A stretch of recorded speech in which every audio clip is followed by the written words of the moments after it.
شاهد كيف يتوضأ. هل تحتاج أحد يساعدك يا شيخ نصر الدين؟ نعم. كيف توضأ؟ بسم الله. شاهد، انظر كيف يجمع الماء في رجليه ثم يبدأ بالمضمضة. سقط عنه غسيل الكفين، الآن يتمضمض 3.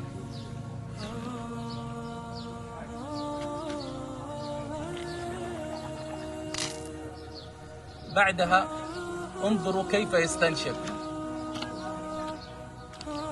هذا هو الاستنشاق.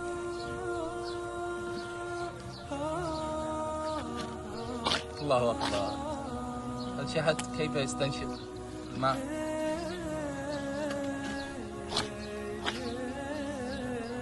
بعد الاستنشاق ماذا سيغسل؟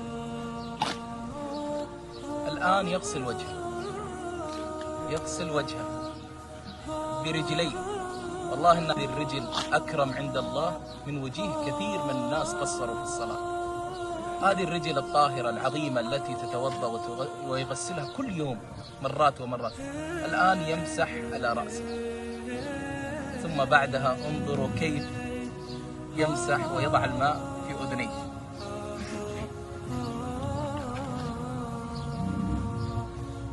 شاهدت؟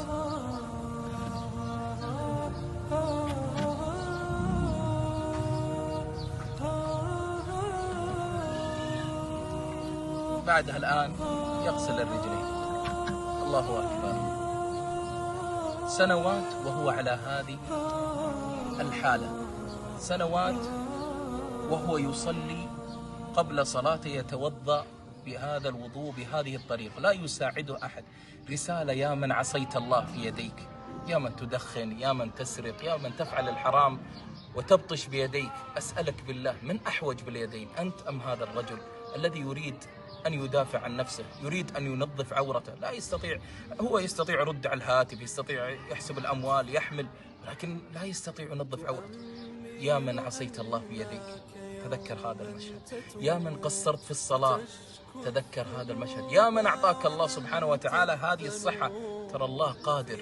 لم يحرم الشيخ نصر الدين اليدين لأنه أسوأ منك حالا، لا والله، حرمها اليدين